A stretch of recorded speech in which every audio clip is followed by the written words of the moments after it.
दोस्तों, टाटा स्टील की बात करें, स्टॉक के अंदर आज बहुत ज़बरदस्त गिरावट हुई। और सिर्फ टाटा स्टील की बात नहीं, दूसरे भी मेटल शेयर बहुत बुरी तरह से पिटे हैं। इस गिरावट के पीछे की बड़ी वजह को समझने की कोशिश करेंगे। टाटा स्टील जो 200 को क्रॉस कर गया था, फिर से 180 के आसपास आया है। क्या यहाँ पे गिरावट और बढ़ने वाली है? क्या है आगे की संभावना, उसको समझेंगे इस वीडियो के माध्यम से। दूसरी तरफ अगर हम टाटा मोटर्स की बात करें, यहाँ पे पैसेंजर व्हीकल ने एक नया लो बना दिया। उसके पीछे वजह है कि दमानी ने बड़ी ब्लॉक डील कर दी है, बिकवाली कर दी है। तो क्या है, क्यों है कमजोरी बाजार में आ रही है? क्या बड़े-बड़े फंड हाउस जो है या बड़े निवेशक बाजार से निकल रहे? दूसरी तरफ यहाँ पे कमर्शियल व्हीकल को लेकर भी बड़ी अपडेट है, उसको समझेंगे इस वीडियो के माध्यम से।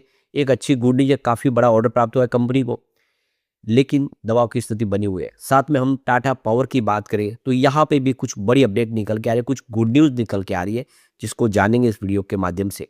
लेकिन फ्रेंड्स, उससे पहले अगर आप पहली बार हमारे चैनल पे आए तो चैनल को सब्सक्राइब कर दीजिए, एक बेल आइकॉन दबा दीजिए ताकि जब भी नया वीडियो बने पहला नोटिफिकेशन आपको मिले। वीडियो पसंद आए तो लाइक से जरूर कीजिए। चलो फ्रेंड्स, वीडियो स्टार्ट करते हैं। मैं हूँ आपका दोस्त एस बी दवे और हमारे अपने चैनल ऑनलाइन कमाई में आपका बहुत बहुत स्वागत है।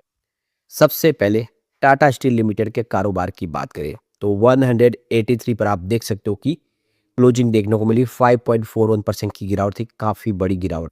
तो ये देख ही सकते हो कि स्टॉक जो 216 तक पहुंच गया था, वो गिरते हुए अब 182 के आसपास आ गया है। तो स्टॉक में बहुत बड़ी गिरावट हुई है। 125 का इसका 52 वीक का लो था। अब स्टॉक आप देख ही सकते हो कि दबाव में काफ़ी ज़्यादा आ गया है, क्योंकि बाजार में स्थिति बिगड़ी है।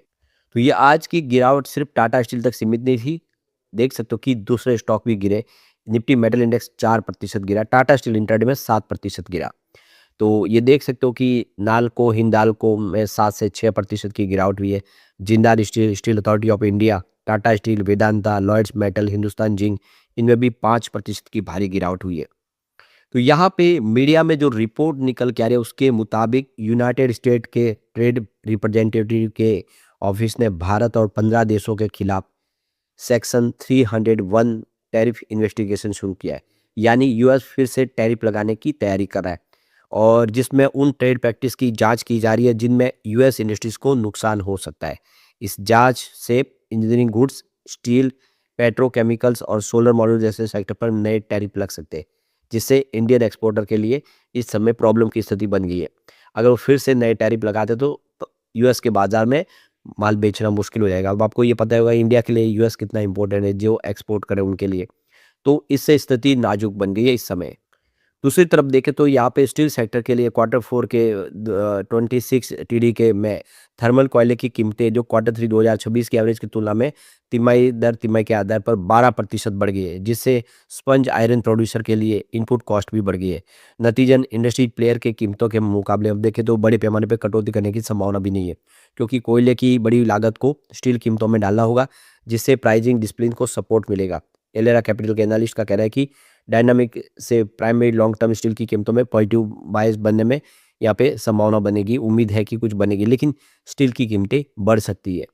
इसके अलावा देखो, स्टील सेक्टर के लिए सबसे बड़ी प्रॉब्लम है कि वेस्ट एशिया संघर्ष में ग्लोबल एल्यूमिनियम मार्केट में काफ़ी अनिश्चितता पैदा कर दी है, जिसका मुख्य कारण है कि गल्फ कॉरपोरेशन काउंसिल यानी जीसीसी ने सप्लाई चेन की कमजोरी, और GCC regional global aluminium production का 8 से 9% का हिस्सा है। तो इससे आउटपुट जो है लगभग 75% एक्सपोर्ट करता है, जो ग्लोबल ग्लोबल डिमांड का 6.5% है, उसका भी नेगेटिव असर पड़ रहा है। हालांकि ब्रोकेज फर्म ने कहा कि इस रीजन के ज़्यादातर जो स्मेल्टर्स होर्मुज स्ट्रेस के जरिए ट्रांसपोर्ट किए जाने वाले इंपोर्टेड एल्यूमिनियम और बॉक्साइट पर डिपेंड करते हैं, और पावर जनरेशन के लिए गैस पर ज़्यादा डिपेंड करते हैं। तो ये सारी बातें इस सेक्टर के लिए दबाव की स्थिति बना रही। अब यहाँ पे अगर हम टाटा मोटर्स पैसेंजर व्हीकल की बात करें, 314 पर क्लोजिंग देखने को मिली। 3.19% की गिरावट थी। तो यहाँ पे आप देख सकते हो कि स्टॉक इस समय 308 का फ्रेश लो बना चुका है। ये देखिए, इसका 50 वीक का नया लो है। तो भारी भरकम गिरावट हुई है। तो 419 तक स्टॉक जो है डीमर्जर के बाद पहुंचा था, लेकिन अब ये 308 पर आ गया है। तो काफ़ी बड़ी गिरावट है। इसके पीछे एक बड़ी ब्लॉक डील है। दूसरी तरफ देखें तो टाटा मोटर कमर्शियल व्हीकल में भी भारी गिरावट देखने को मिली। स्टॉक 425 के आसपास था, जहाँ पे 4.04% की बड़ी गिरावट हुई है। तो टाटा मोटर पैसेंजर व्हीकल में गिरावट की सबसे बड़ी वजह दमानी की तरफ से 1.6 बिलियन शेयरों की बिकवाली, बड़ी ब्लॉक डील की है, और इस ब्लॉक डील के माध्यम से उन्होंने ज़बरदस्त शेयर बेचे। तो जो अपडेट निकल के आ रही है कि राधा कृष्ण किशन दमानी ने 1.6 मिलियन शेयर टाटा मोटर्स के बेच दिए ब्लॉक डील के माध्यम से। तो ये बीएसई पर ट्रांजैक्शन हुआ है। तो ये देख सकते हो कि इस समय जो बड़े निवेशक है वो बाजार में बिकवाली कर रहे हैं ब्लॉक डील के माध्यम से, और एक शुभ संकेत नहीं है। इस समय खरीदारी का मौका दिखाई दे रहा है, लेकिन जिस तरह से दमानी ने यहाँ पे बिकवाली की है, स्थिति बिगड़ी है, क्योंकि बड़ी ब्लॉक डील हुई है तो बिकवाली की वजह से दबाव स्थिति बनी और एक फ्रेश लो बन गया, तो मार्केट के सेंटीमेंट बिगड़े इस वजह से। लेकिन बाजार संभलेगा तो टाटा मोटर पैसेंजर व्हीकल फिर अच्छा करता हुआ दिखाई दे सकता है। दूसरी तरफ अगर हम टाटा मोटर कमर्शियल व्हीकल की बात करें, यहाँ पे काफ़ी अच्छी गुड न्यूज़ निकल के आ रही है। कंपनी को करीब 5000 बस का ऑर्डर प्राप्त हुआ, बहुत सारी बसें इनको सप्लाई करनी है, एक बड़ा ऑर्डर प्राप्त हुआ है। तो यहाँ पे कंपनी को अलग-अलग बहुत सारे ऑर्डर प्राप्त हुए। तो ये मल्टीपल स्टेट ट्रांसपोर्ट की तरफ से जो अंडरटेकिंग इनको ऑर्डर प्राप्त हुए, जिसमें काफ़ी सारी अलग-अलग बसें जो इनको सप्लाई करनी। तो ये देखो कि ई बिडिंग प्रोसेस के माध्यम से गवर्नमेंट की तरफ से जो जारी किए गए थे उसमें इन्होंने ये बोली जीती है।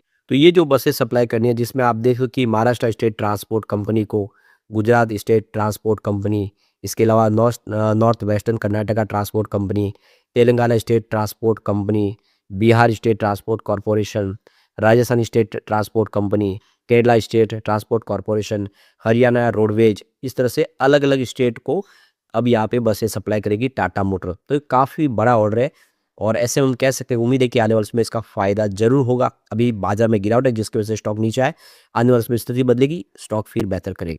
अब यहाँ पे हम टाटा पावर कंपनी की बात करें तो 394 पर क्लोजिंग थी, 1.90% की गिरावट देखने को मिली। तो यहाँ पे देख सकते हो कि 335 इसका 52 वीक का लो है, हाई 416 का है। फिलहाल स्टॉक अगर आप देखें तो 400 के आसपास है। इसका मतलब ये है कि स्टॉक अपने 52 वीक के हाई के आसपास है। इस गिरावट की मौसम में भी स्टॉक मजबूत दिखाई दे रहा है। खरीदारी यहाँ पे दिखाई दे रही है, तो इसके पीछे वजह की ब्रोकरेज हाउस बुलिश है टाटा पावर को लेकर। तो यहाँ पे पावर सेक्टर में कंपनी का दबदबा कायम है, खासकर पश्चिमी एशिया युद्ध के दौरान गैस की सप्लाई पर असर से एनर्जी सेक्टर में रौनक दिख रही है। 2026 में कमजोर डिमांड के बाद पावर सेक्टर में फायदे 2027 काफ़ी मजबूत हो सकता है। पावर सेक्टर पर मॉर्गन स्टैनली ने अपनी रिपोर्ट निकाली है।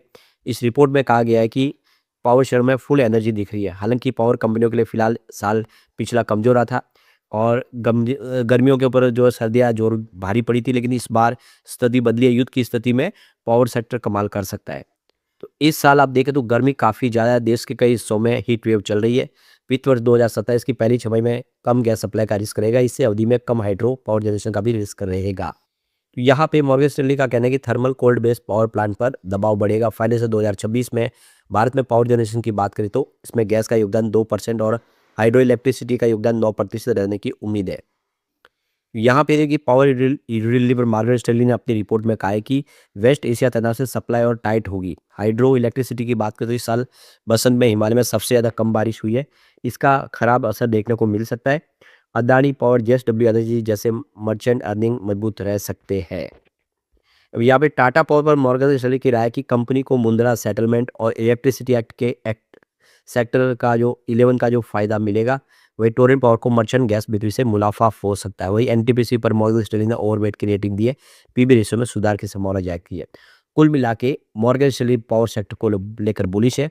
बाजार में गिरावट का असर है, लेकिन टाटा पावर मजबूत है, तो आने वाले समय पिछले एक साल में नहीं दौड़ा, अब यहाँ से बेहतर कर सकता है। टाटा पावर देखो तो इंडिया की नंबर 1 पावर सेक्टर की कंपनी है। अब देखिए इसका कोयला, hydro, natural gas, renewable resource, जिसमें सोलर, विंड, हर तरह के प्रोजेक्ट के ऊपर कंपनी काम कर रही है। इसलिए उम्मीद है कि आने वाले समय में टाटा पावर बहुत अच्छा कर सकता है। लेकिन फ्रेंड्स, कोई भी इन्वेस्टमेंट करने से पहले अपने फाइनेंशियल एडवाइजर से एडवाइस ले ले, या अपना खुद का रिसर्च करें, क्योंकि मैंने वीडियो आपके एजुकेशनल पर्पज के लिए ही बनाया। वीडियो पसंद आए तो लाइक शेयर जरूर कीजिए और चैनल को सब्सक्राइब कर दीजिए। Thank you friends.